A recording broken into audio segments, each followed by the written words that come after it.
ngoài kia bao la sóng gió, đừng quên tên ai, đừng quên đôi môi ánh má hay giọng nói trầm lặng. Vì người đàn ông em yêu mạnh mẽ vẫn luôn cười mỗi khi đau.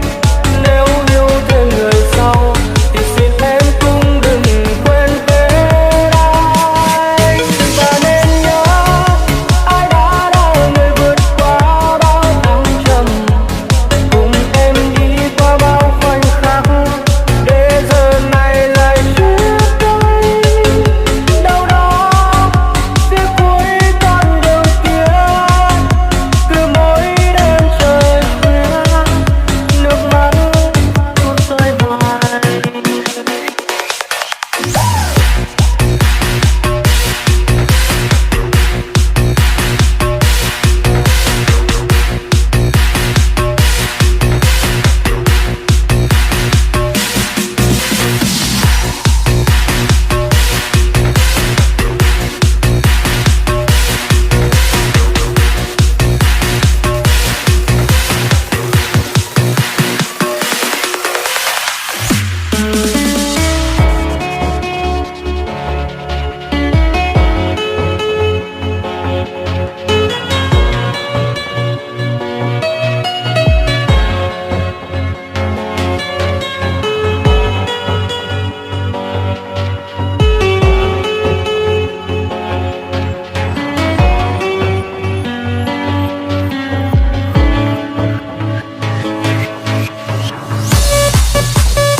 Ngoài kia bao la sóng gió, đừng quên tên ai, đừng quên đôi môi ánh má hay giọng nói trầm lặng.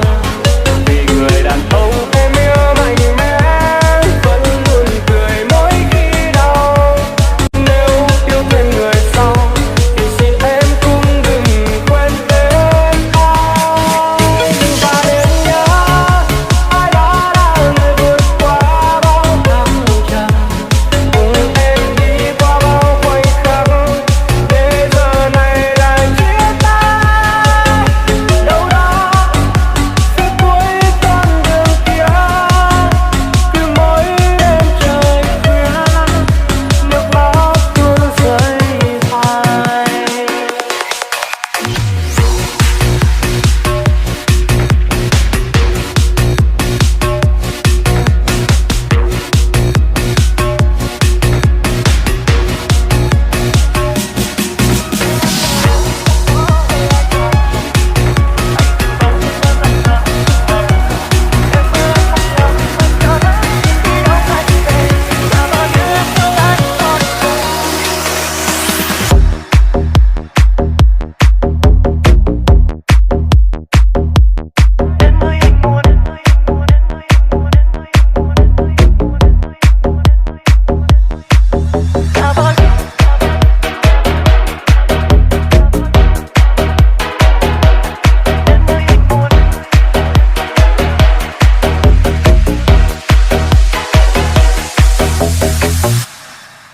Có bao giờ em nhớ anh không? Đã bao giờ em thương anh dù chỉ một lần, hay chỉ là một giấc mơ mà anh nghĩ chưa tồn tại bao giờ? Em đã từng khóc vì anh chưa, chứ chưa từng vì anh là người thương. Anh xin dừng để khóc để yêu thương, tất tần nơi mà không một ai biết được. Em ơi,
chỉ đến sau 12 giờ.